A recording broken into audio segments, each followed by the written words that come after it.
우리는 지난 주에 이어서 오늘 로마서의 마지막 말씀을 봅니다. 우리가 한 해의 마지막을 우리가 맞으면서 우리의 마지막 순간을 어떻게 우리가 맞을 것인가, 우리의 생의 마지막 주기, 또 하나님 앞에 선 존재로서 우리가 어떻게 마지막에 아름다운 믿음의 모습, 열매를 맺을까, 우리가 말씀을 동기 삼아서 로마서의 마지막 말씀을 나누고 있습니다. 앞선 말씀에서 우리는 바울과 더불어서 하나님의 교회를 섬기는 자랑스러운 이름들을 보았습니다. 바울은 그들의 이름을 하나하나 자랑스럽게 언급했습니다. 그 말씀을 통해서 우리는 두 가지 점을 묵상했습니다. 첫째는 이들의 모습을 통해서 오늘 나의 모습을 돌아보는 일입니다. 그들의 자랑스러운 모습, 아름다운 이름들을 보면서 오늘 우리가 하나님 앞에 어떻게 불리는 존재가 될지 우리의 신앙생활을 돌아보는 계기로 삼는 것이지요. 또한 오늘 우리들이 나를 아는 사람들에게 어떻게 평가되고 불릴지를 돌아보고 점검하는 일의 중요성을 언급했습니다. 성도 여러분, 하늘의 생명책에 기록될 영광스러운 이름으로 불려야 할 우리들입니다. 하나님이 우리를 부르실 생명책의 이름에는 단순하게 그냥 우리의 이름뿐만 아니라 우리가 행한 일도 기록될 것이다 말씀하셨습니다. 그러므로 우리는 하나님께서 이 생명책에 우리의 이름을 기록하시면서 언급하실 우리의 삶과 우리의 믿음의 일들을 생각하지 않을 수 없습니다.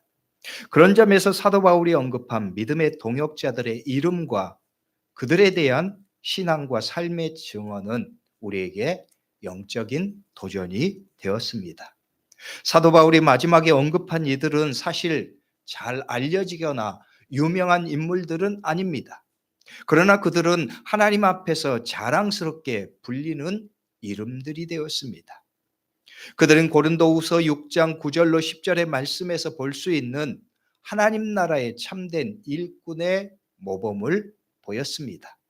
무명한 자 같으나 유명한 자들, 아무것도 없는 자 같지만 모든 것을 가진 자들로서 진짜 부요한 그리스도인의 삶의 교훈을 우리에게 보여주었습니다. 사람들의 관점에서 보면 무명한 것 같고 없는 것 같은데 하나님 안에서 진짜 부요하고 진짜 능력자들의 모습을 우리는 지난 말씀을 통해서 볼 수 있었습니다. 그러므로 우리는 이들의 모습을 통해서 하나님 나라의 일꾼의 기준을 보고 오늘 우리들도 그런 삶을 살아야 할 것을 결단하게 되었어요. 이제 오늘 본문의 말씀을 통해서 바울은 진짜 마무리를 합니다. 이 위대한 편지를 마무리하면서 바울은 오늘 말씀에서 세 가지 중요한 영적인 교훈을 우리에게 줍니다. 바울의 마지막 권고의 첫 번째는 17절부터 20절 말씀에서 볼 수 있어요. 여기서 바울은 분쟁과 분열의 위험을 경고합니다. 너희가 이 위험에 대해서 깨어있고 분별하라고 강조합니다. 그래서 17절의 말씀은 이렇게 말해요. 형제들아, 내가 너희를 권하노니 너희가 배운 교훈을 거슬러 분쟁을 일으키거나 거치게 하는 자들을 살피고 그들에게서 떠나라. 이 말씀을 통해서 바울이 마지막에 다시금 강조하는 것이 바로 분쟁과 분열의 위험을 경고하는 것입니다. 바울은 마지막까지 다시 한번 그리스도의 교회에 강조합니다. 분쟁과 분열의 위험을 경고하는 거예요. 이는 하나님의 교회 가운데 이러한 위험이 있기 때문입니다. 사탄이 하나님의 교회를 위협하고자 하는 일들을 행할 때 바로 이런 분쟁과 분열의 일을 행하기 때문입니다. 오늘 우리의 교회의 현실도 보면 마찬가지의 모습을 봅니다. 사탄이 우리의 마음에 조장하는 마음이 갈등과 다툼의 마음입니다. 불편한 감정을 갖게 하고 사람들과의 관계를 무너뜨리는 거예요. 그래서 교회 안에 있는 영적인 능력을 파괴하려고 하는 거죠. 그런 사탄의 계략에 빠져든 교회는 무너지고 맙니다. 그리스도인들은 온전한 믿음의 삶을 세울 수 없습니다. 분열된 교회는 사랑을 잃어버려요. 그리고 사명을 잃어버리고 맙니다. 그래서 바울은 강조하면서 너희가 그런 영적인 위험을 마지막까지 경계하라 명령하시는 거예요. 왜냐하면 우리의 마음은 그런 감정, 인간의 어리석은 생각에 쉽게 지배되기 때문입니다. 여러분, 우리 마음을 보면, 마음의 작동들을 보면 그럴 때가 있어요. 내가 어떤 사람에 대해서 괜히 불편한 감정을 가지고 있고 뭔가 불편한 생각을 가지면 그것이 마음을 지배할 때가 얼마나 많습니까? 그래서 보통 다른 사람들에게는 그냥 평범하게 지나갈 일도 그 사람이 하면 더 크게 보여요. 마음에 쓰여요. 눈에 거슬려요. 불편한 마음, 감정이 자기의 마음을 지배합니다. 그래 하다 보면 관계에 어려움이 생기고 그러다 보면 다툼과 어려움들이 생기게 되는 거예요. 그런 교회에 하나님의 능력이 발휘될 수 없다는 거예요.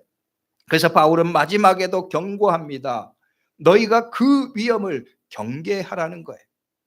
왜냐하면 그런 경계를 하지 않고 그런 사탄에 넘어간 교회와 그리스도인들은 사명을 잃어버리고 뜨거운 사랑의 관계를 잃어버리기 때문입니다. 성숙하지 못한 교회에 성숙하지 못한 그리스도인들이 그런 사탄의 공략 대상이 되는 거예요.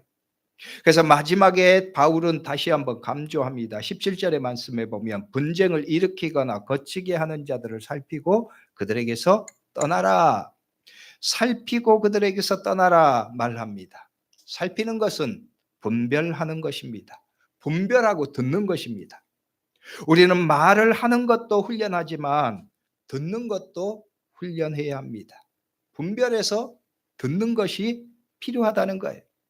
무조건 듣는 것이 아니라 유익된 말인지 그것이 들어야 할 말인지 그것이 나에게 도움되지고 나의 영적인 생활에 유익한 것인지 그리고 하나님의 교회로서 하나님께서 우리를 통해서 기대하시는 일과 사명에 대해서 그것이 유익한지 그렇지 않은지를 분별해서 들어야 한다는 거예요.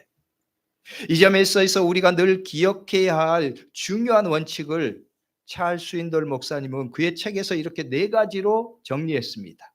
그 4가지 원칙을 보면 이런 거예요.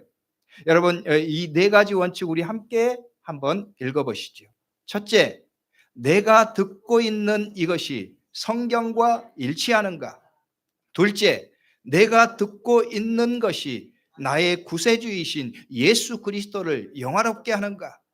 셋째, 내가 듣고 있는 이것이 내가 더 경건한 사람이 되는데 도움이 되는가?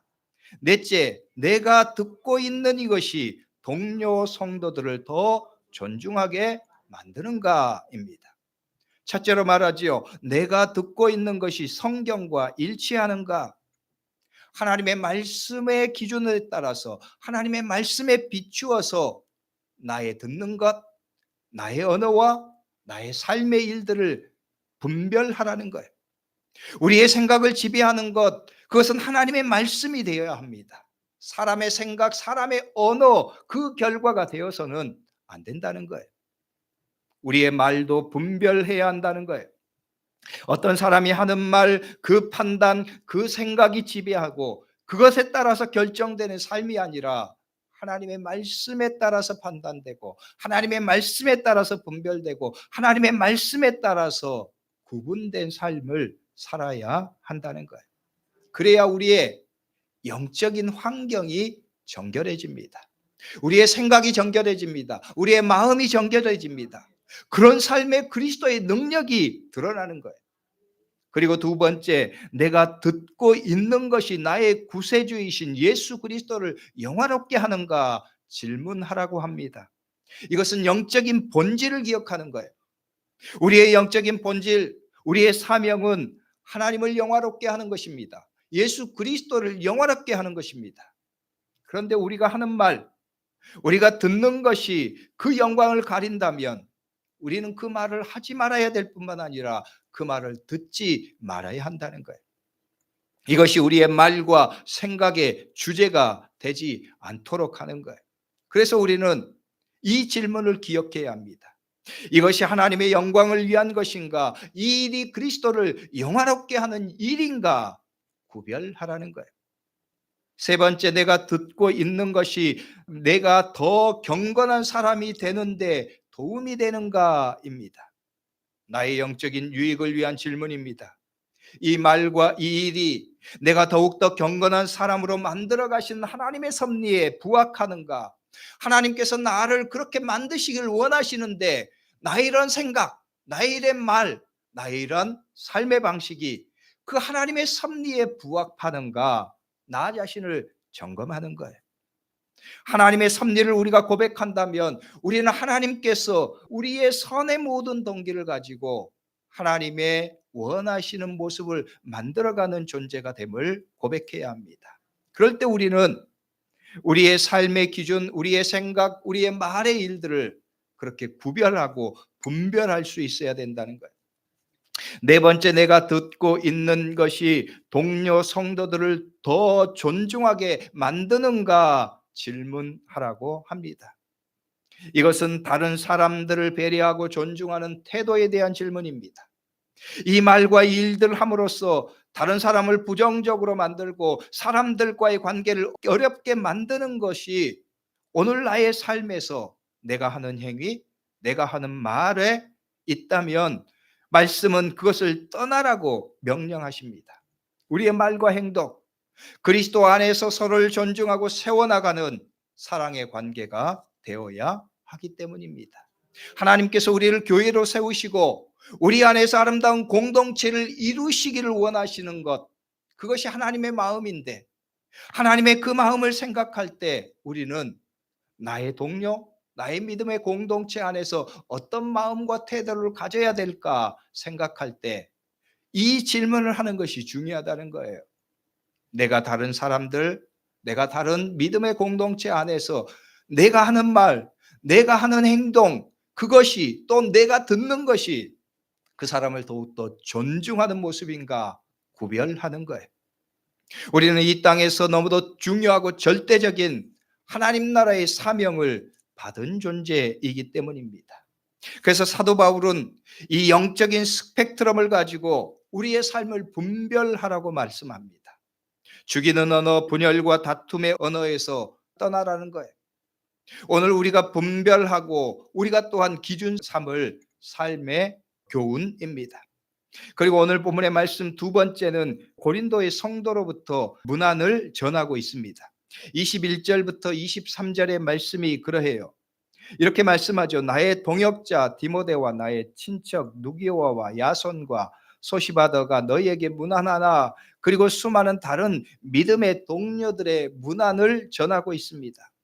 바울은 디모데, 누기오, 야손, 소시바더, 그리고 가이오, 에라스도 구하도, 이들이 로마의 성도들에게 문안하고 축복의 인사를 전하고 있음을 밝히고 있습니다. 그리고 더불어서 이 편지를 대신 기록하고 있는 더디어도 문안한다. 우리는 이 문안, 이 축복과 사랑의 언사, 인사들을 보면서 우리가 또한 하나님께로부터 우리가 믿음 안에서 이 축복의 전달자로 세워지는 존재임을 우리는 기억해야 합니다. 우리가 나누는 것, 우리가 하는 말, 우리가 하는 행동을 통해서 우리는 하나님의 사랑을 전하고 축복의 전달자가 되어야 한다는 거예요. 오늘 여러분들이 그런 축복의 통로로 쓰임받을 수 있기를 주의 이름으로 축복합니다. 그런 마음, 그런 태도로 살아가는 그리스도인들이 하나님의 역사를 이루는 거예요. 그런 마음, 그런 태도로 살아가는 성도들이 모인 교회가 능력을 발휘합니다. 하나님의 교회를 위해서 그래서 마지막에 바울은 너희는 축복을 전달하는, 복을 전하고 하나님의 은혜와 사랑을 전하는 믿음의 언어가 되라고 말씀하고 있는 거예요. 오늘 저와 여러분들도 그러할 수 있기를 주의 이름으로 축복합니다. 그리고 26절, 27절의 말씀을 보면 이렇게 말해요. 이 복음으로 너희를 능히 견고하게 하실 지혜로우신 하나님께 예수 그리스도로 말미암아 평강이 세세 무궁하도록 있을지어다. 이 복음으로 능히 견고하게 하실이라는 말씀입니다. 예수 그리스도의 복음으로 우리는 그런 견고한 삶을 살아갈 수 있습니다. 우리의 능력은 부족하지만, 우리의 마음은 연약하지만 우리는 그리스도 안에서 그런 삶을 능히 살아갈 수 있습니다. 예수 그리스도의 복음 안에서, 그 복음의 은혜 안에서, 하나님 안에서, 그리스도 안에서 우리는 그 능력을 살아갈 수 있다고 말씀하는 거예요. 그러므로 성도 여러분, 오늘 우리들도, 우리 교회도 이 말씀의 교훈을 따라서 우리의 삶을 통해서 하늘의 생명책에 기록될 존재로서 우리의 이름, 우리의 행한 일들이 하나님이 기뻐하실 수 있는 아름다운 믿음의 모습이 될 수 있기를 주의 이름으로 축복합니다. 그러기 위한 우리의 영적인 기초, 우리의 삶을 견고하게 세우는 것은 바로 예수 그리스도의 복음 안에 견고하게 서는 것입니다. 오늘 저와 여러분들의 삶의 모습, 또한 우리 교회의 모습이 그러할 수 있기를 주의 이름으로 축복합니다. 기도하겠습니다. 기도할 때 오늘 말씀을 붙잡고 통성으로 잠깐 기도하죠. 하나님, 오늘 내가 예수 그리스도 안에서 하늘의 생명책에 기록될 영광스럽고 아름다운 모습으로 기록되기를 소망합니다. 믿음 안에서